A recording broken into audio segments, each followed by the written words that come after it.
السلام علیکم. احمد آفیشل یوټیوب چینل ته په خیر راغلی. دوستانو آنلاین په صناعي کې چې کومه سانیټایزیشن یا د ټيسټون اخستلو لړۍ روانه ده د هغې دویم پړاو باندې شروع شي او ورسره ابوظبي مصفح کې چې کوم د دې پروګرام برنامه شروع شوې ده د هغې یولسم پړاو باندې شروع شي. نو دا به کم نمبرونه شروع کیږي او دې کې بچا ته اجازه ورکوي کیږي او کنه او یا د دې لپاره په قانون کې کوم بدلون راوستی دی. د غواړو معلوماتو باندې د ځان خبرونې لپاره د ویډیو ما سره تر پای پورې وګورئ. که چیرې هم تاسو احمد آفیشل یوټیوب چینل ته نوي وئ دا د ضرور سبسکرایب کړئ او ورسره د بیل نښان هم کلیک کړئ او د دې ویډیو لینک خپل واړو ملګرو سره شریک کړئ ترڅو دوی ته هم دې په اړه معلومات وشي.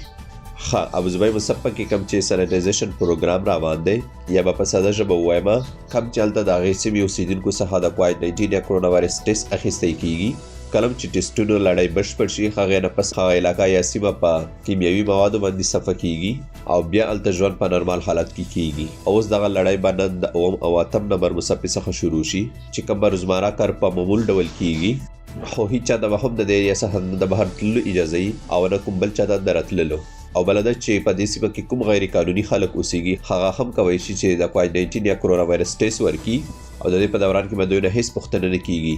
او ورسره د اووم او اتم نمبر مصفح خلکو څخه غوښتل شوي چې د پروګرام کې همکاري وکړي او کوم هدایت چې دوی ته ورکړی شوي په هغو باندې عمل وکړي تر څو دوی د دې برنامې خپل مقصد حاصل کړي.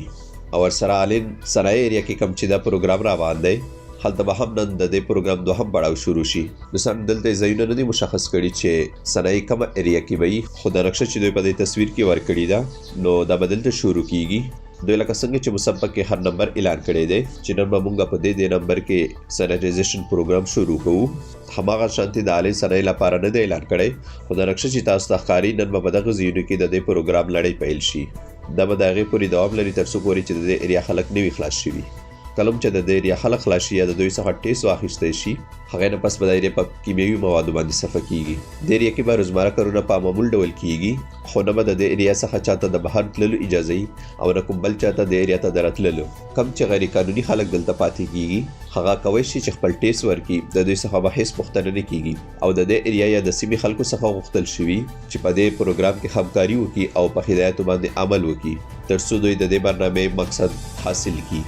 او بله ده چې د ابوظبي آلین او الظفر لارې بند شوي دي نه څوک د دې ایریا څخه نور اماراتو ته تللی شي او نه د نورو اماراتو خلک دې ایریا ته راتلی شي. که څه هم دې په اړه ما یو 13 ځانګړې ویډیو جوړه کړې ده هغې لینک به زه ډسکرپشن کې درکړم تاسو کولی شئ چې هغه پوره وګورئ خو دلته صرف یو یادونه کومه چې دې ته یو هفتې لپاره نور وخت هم ور اضافه کړم کوم چې به د نن څخه شروع کیږي تر راتلونکي 20 تاریخ پورې. نو که دې په اړه تفصیل غواړئ هغه ویډیو مکمل در سره وګورئ تر څو تاسې پوره پرې پوه شئ.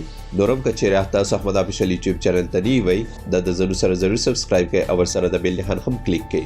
که چیرې تاسو د ویډیو خوښه شوي نو لایک یې ضرور کړئ او خپل واړو ملګرو سره یې شیر کړئ تر څو دوی ته هم دې په اړه معلومات وشي.